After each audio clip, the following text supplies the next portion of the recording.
Silas talked about giving time. We love giving time. And I want to ask you a question. If you could answer this one way or the other, do you use time or does time use you? Most of us, if we were honest, would say that time uses us, wouldn't we? I want to give you just a few ideas of how much time we spend doing certain things. Some person who has more time on their hands than I do says that we spend 2 years returning calls. That doesn't count the robocalls you don't return. We spend 5 years waiting in line, most of that during December. We spend 14 years watching television or on social media. 14 years. Does time use you or do you use time? And do you love giving time? It's hard to believe that the Bible has some really salient advice from a time when there weren't all these distractions, but it talks about how we use time. Ephesians talks about it in chapter 5. Be very careful then how you live, not as unwise, but as wise, making the most of every opportunity, or as some translations say, redeeming the time, because the days are evil. Therefore, don't be foolish, but understand what the Lord's will is. But I want us to go back to verse 16, and I want you to remember that phrase, redeeming the time, making the most of every opportunity. I read a study last year that those who give time are healthier, have lower stress levels, and generally have better cardiovascular health. I'm not sure why that is. But giving time can be more difficult for some than giving money. And I want you to think with me this morning about people who have given time to you. Somebody in your life, or a lot of somebodies, gave time so that you could become the person you are becoming. When I was penning these words, jotting them down, I started thinking about some people who have been a part of my life who gave time to help me become whatever I would become. And I started thinking about people a long, long time ago. And one of the remarkable things about social media is how you can find people who have been a part of your past. And so I went to the Google.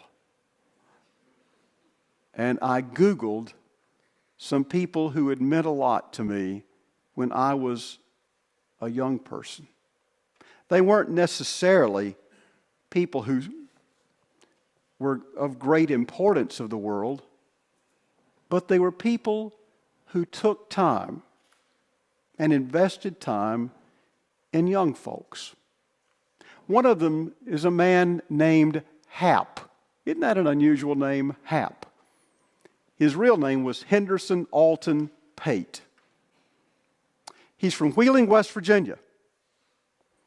He joined the Marines in 1951 after going to the University of Miami, where he graduated in 3 years.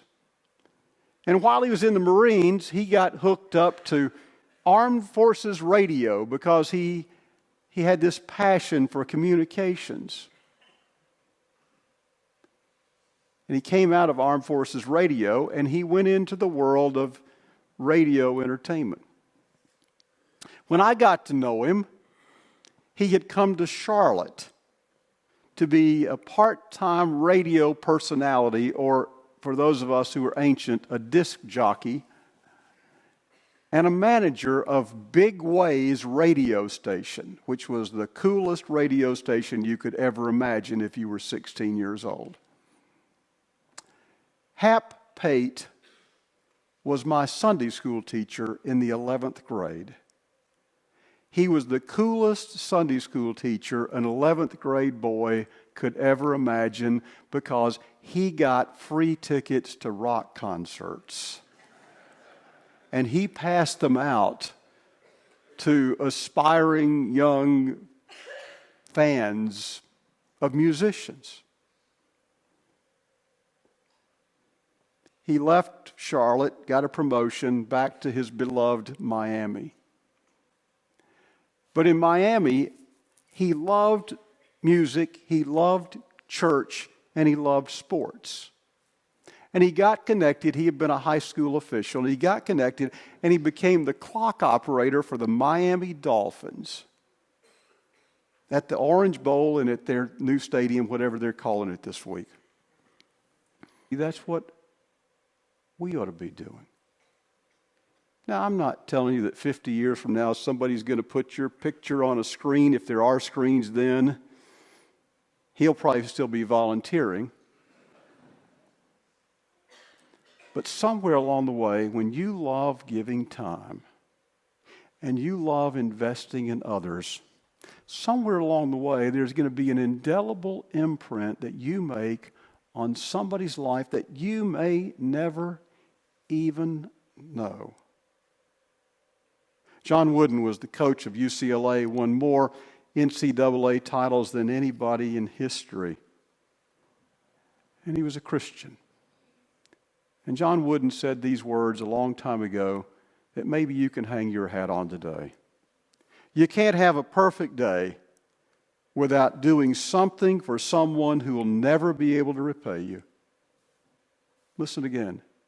You can't have a perfect day without doing something for someone who will never be able to repay you. Who is your Mr. Pate? I got a bunch of them. I got a bunch of them who took time they didn't have